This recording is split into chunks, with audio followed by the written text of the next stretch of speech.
Fl-ewwel 3 xhur ta' din is-sena, jiġifieri bejn Jannar u Marzu, il-Gvern investa kważi 360 miljun euro f'benefiċċji soċjali. Minn ċifri tal-Uffiċċju Nazzjonali tal-Istatistika l-NSO ħareġ li kien hemm żieda ta' 25 miljun euro jew 7.5% meta mqabbel mal-istess perjodu is-sena l-oħra. Dan hekk kif is-sena l-oħra l-investiment fil-benefiċċji soċjali kien ta' aktar minn 334 miljun euro. F'dawn iċ-ċifri tal-NSO ħareġ li fl-ewwel 3 xhur ta' din is-sena kien hemm żieda kważi 16 miljun euro fil-benefiċċji kontributorji u żieda ta' 9 miljun euro fil-benefiċċji mhux kontributorji.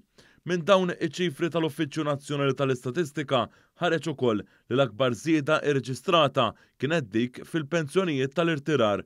F'sena kien hemm żieda ta' 8.8 miljun euro, hekk kif il-pensjonijiet fl-ewwel 3 xhur ta' din is-sena kienu jammontaw għal aktar minn 211 miljun euro. Dan filwaqt li fl-ewwel 3 xhur tas-sena l-oħra kienu jammontaw għal 202 miljun euro.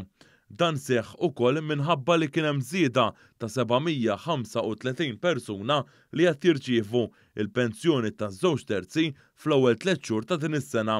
Minn dawn iċ-ċifri ħareġ ukoll li kien hemm żieda qawwija fl-in-work benefit, hekk kif kien hemm żieda ta' 2.4 miljun euro bl-investiment f'dawn l-ewwel 3 xhur ta' din is-sena kien ta' 3.3 miljun euro. Din iż-żieda ġiet irreġistrata għax aktar nies qegħdin jirċievu dan il-benefiċċju minħabba li twessa'. F'dawn iċ-ċifri tal-NSO ħareġ ukoll li bejn Jannar u Marzu ta' din is-sena kien hemm 42,000 familja li rċivew aktar minn 9 miljun euro f'Children's Allowance. Din iż-żieda fl-investiment soċjali mill-Gvern qed isir minkejja l-isfidi internazzjonali bla preċedent kawża l-gwerra fl-Ukrajna u anke wara pandemija globali.